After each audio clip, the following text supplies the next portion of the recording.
Hello friends, welcome to Srirani's kitchen. ఇవాళ మన కిచెన్లో ఇన్స్టెంట్గా చేసుకునే పూర్ణం బూరెలు, పప్పులేమి నానబెట్టకుండా ఇన్స్టెంట్గా తయారు చేసుకునే పూర్ణం బూరెలు చాలా పర్ఫెక్ట్గా ఈజీగా తయారు చేసుకోవచ్చు.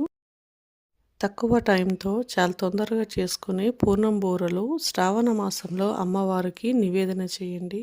ఇంకా లేట్ చేయకుండా తయారీ విధానం చూద్దాము.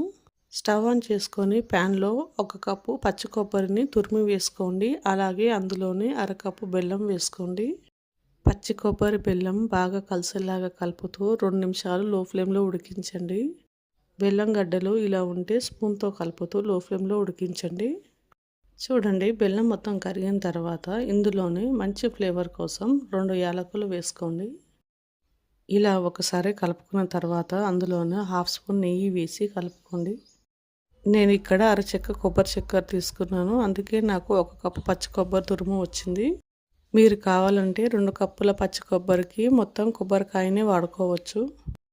చూడండి, ప్యాన్కి మొత్తం సపరేట్ అయ్యేంత వరకు లో ఫ్లేమ్లో ఈ పచ్చి కొబ్బరిని ఉడికించండి. ఈ పచ్చి కొబ్బరి బెల్లం మిశ్రమం ఉండకట్టేంత వీలుగా ఉడికించండి. ఇలా తయారైన కొబ్బరి మిశ్రమం పక్క నుంచి చల్లారనివ్వండి. ఇప్పుడు ఒక బౌల్లో మందపాటి 1 కప్పు అటుకులు వేసుకోండి. అందులోనే 1 కప్పున్నర నీళ్ళను వేసుకొని 10 నిమిషాలు నానబెట్టుకోండి. 1 కప్పు అటుకులకి 1 కప్పున్నర నీళ్ళను వేసుకొని నానబెట్టుకోవాలి. ఇప్పుడు ఈ అటుకుల్ని పక్క నుంచి మనం ముందుగా తయారు చేసుకున్న కొబ్బరి మిశ్రమం చల్లారి ఉంటుంది.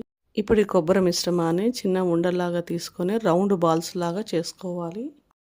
చూడండి, వీడియోలో చూపిస్తున్న విధంగా ఇలా రౌండ్ బాల్స్ లాగా చేసుకొని ప్లేట్లోకి తీసుకోవాలి.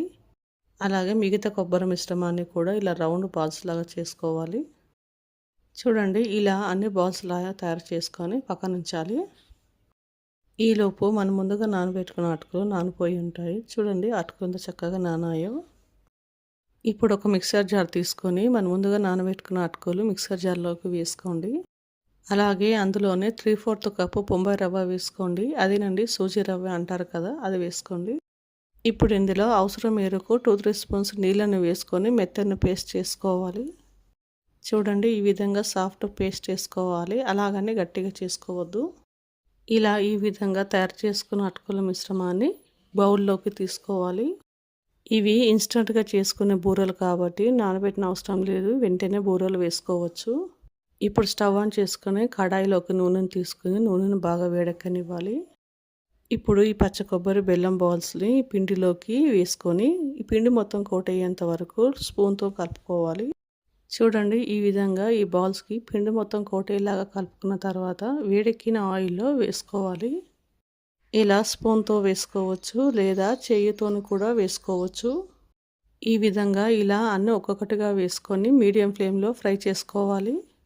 బూరెలేమీ అంటుకోకుండా విడివిడిగా వేసుకొని లో ఫ్లేమ్లో ఫ్రై చేయండి. చూడండి, ఒకవైపు ఫ్రై అయ్యి చక్కగా కలర్ వచ్చింది. ఆ తర్వాత ఇంకో వైపు తిప్పి లో ఫ్లేమ్లో ఫ్రై చేయండి. ఇలా గోల్డెన్ బ్రౌన్ కలర్ వచ్చేంత వరకు లో ఫ్లేమ్లో చక్కగా ఫ్రై చేసుకోవాలి.